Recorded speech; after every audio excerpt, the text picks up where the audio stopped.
Stephen Miller.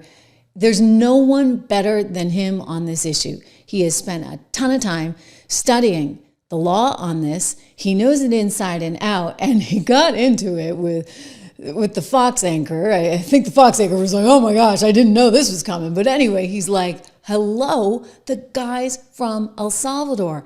We sent him home. What more do you expect? Number one, DOJ said a federal court cannot compel the executive branch to engage in any mandated act of diplomacy or incursion upon the sovereignty of another nation. So your argument is that you don't have to bring him back home, but will you? So I want to correct, I hate to do it, Bill, but I got to correct you on every single thing that you said because it was all wrong.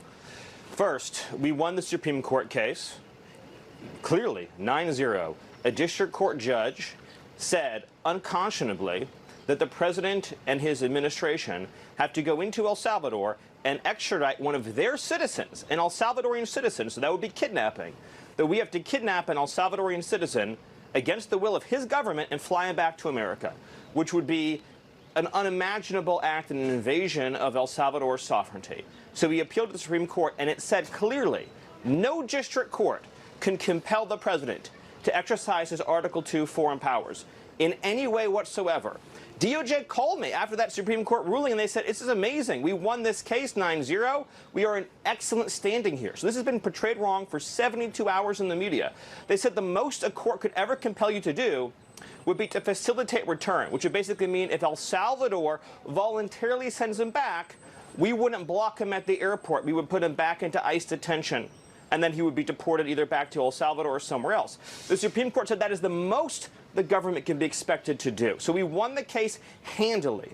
The misreporting on this has been atrocious. Okay, Secondly, I appreciate he was the not, no, Bill, it's important. He was not mistakenly sent to El Salvador. Okay, so do you still He's an believe illegal he is a alien member of from MS? El Salvador. Hold on, this is important. In 2019, he was ordered deported. He has a final removal order from the United States. These are things that no one disputes. Where is he from? El Salvador. Where is he a resident and citizen of? El Salvador. Is he here illegally? Yes. Does he have a deportation order? Yes. A DOJ lawyer who has since been relieved of duty, a saboteur, a Democrat, put into a filing incorrectly that this was a mistaken removal. It was not. This was the right person sent to the right place. Now, some have said, well, but he had a thing called a withholding order. So a withholding order means you've been ordered deported, but an immigration judge is saying you cannot go back to a particular country. Here's the thing. If you are a member of a foreign terrorist organization, you cannot have a withholding order. Since he's in MS-13, there is no withholding order. Furthermore, the gang that he is accused of being persecuted by doesn't exist anymore in El Salvador. The 18th Street gang is gone. So you have an illegal alien from El Salvador. Bill, where are we supposed to send the illegal alien from El Salvador? You haven't even to allowed what me country? to ask you a question. Are you convinced he is still a member of MS-13? That was your original charge. Yes. But here's the thing, Bill. Yes, but here, not only am I convinced of it, not only is El Salvador convinced of it, Bill, he's an illegal alien from El Salvador with the deportation order. So his only options in life, Bill, his only options in life are to be deported to El Salvador or to be deported to some other country.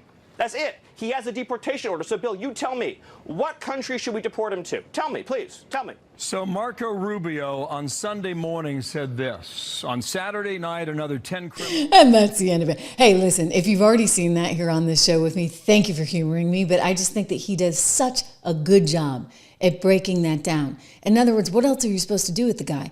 He's already been deported. He comes back in. You deport him again. You deport him to El Salvador, right? Why are we going to go through all this rigmarole? Now, look, I can get it. Maybe the idea is, we don't want to deport him to a prison. Just send him back to his country. I think at this point, though, they can't actually just let him go free because somebody's going to pick him up in El Salvador. He's probably going to get hurt or worse, and therefore then it's going to get turned back on the Trump administration. So they're keeping him safe. He's probably, doing just fine in some other kind of prison. He's not in the really bad one. They moved him out of that.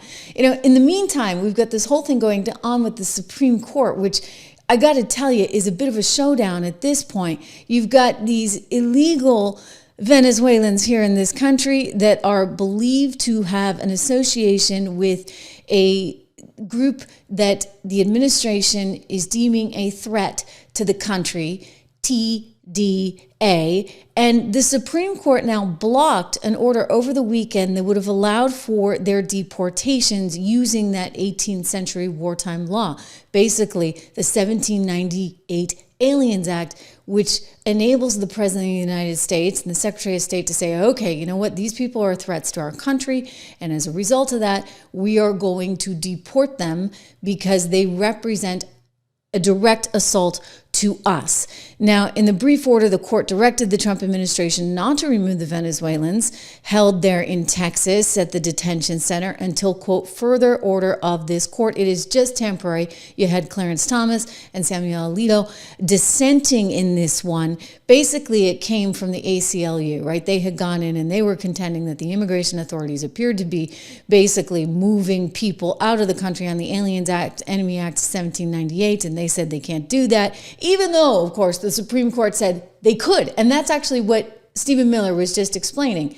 So what's bizarre to me in this case is you now have the Supreme Court almost re-examining its own decision. I get that it's only temporary, etc., but I think that this is creating a murkiness that is unnecessary. Either you have this Aliens Enemy Act of 1798 or you don't. Which is it, Supreme Court? Miller was kind of ticked off on this one too. You have, in this case, illegal aliens from Venezuela sent here by Maduro who are members of a foreign terrorist organization, Tren de Aragua, an organization that the intelligence community has found is operating at the direction of a hostile, adversarial foreign regime carrying out criminal enterprises to destabilize the political system in the United States. Those are the facts when it comes to TDA. So they're all illegal, they're all gang members, they're all foreign terrorists. And now we are being told that they cannot be expelled from our country without an extraordinary amount of individualized adjudication at the district court, circuit court, Supreme Court, up and down, up and down, up and down.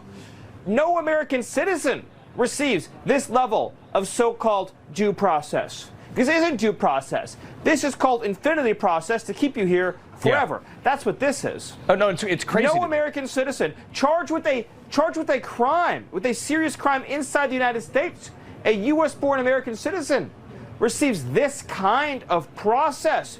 Millions of dollars in free legal services, representation at every single level. I mean, do you think that there is any, for example, any American citizen who was persecuted, who was innocent related to January 6th? Do you think they could just get this kind of relief, this kind of process? No. It was never available to them. Yeah. The whole system was rigged against them, just like it's rigged in favor of illegal alien invaders.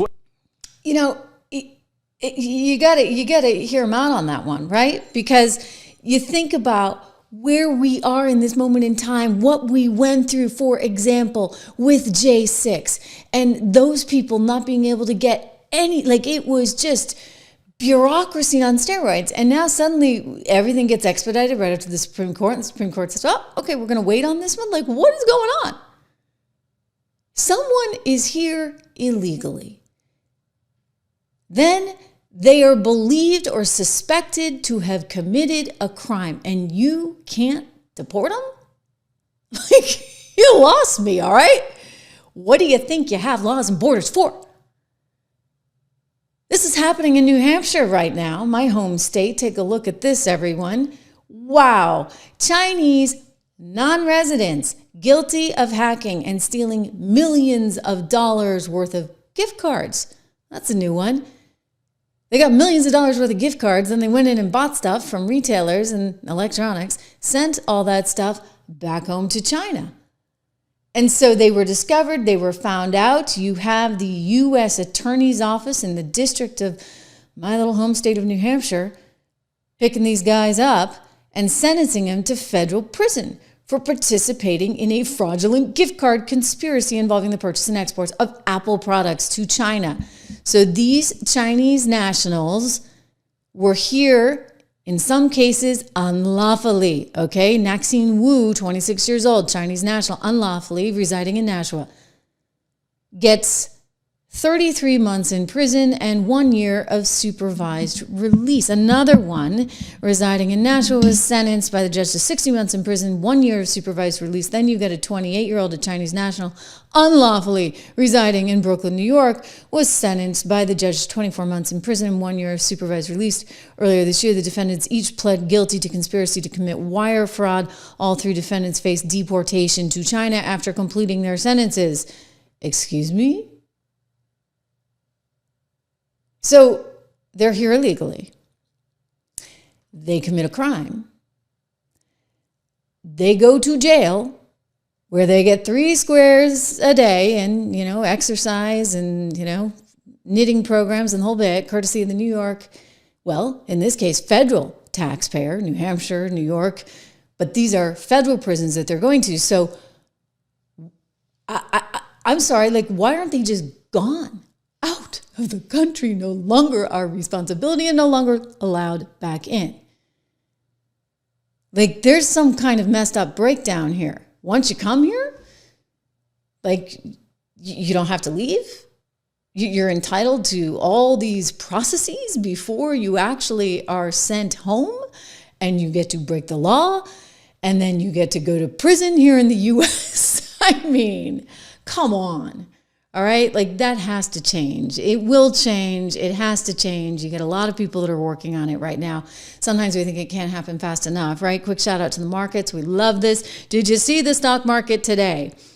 Did you see? We're getting ready to close here on the Dow. We're looking at 1% of an increase. S&P up nearly 2%.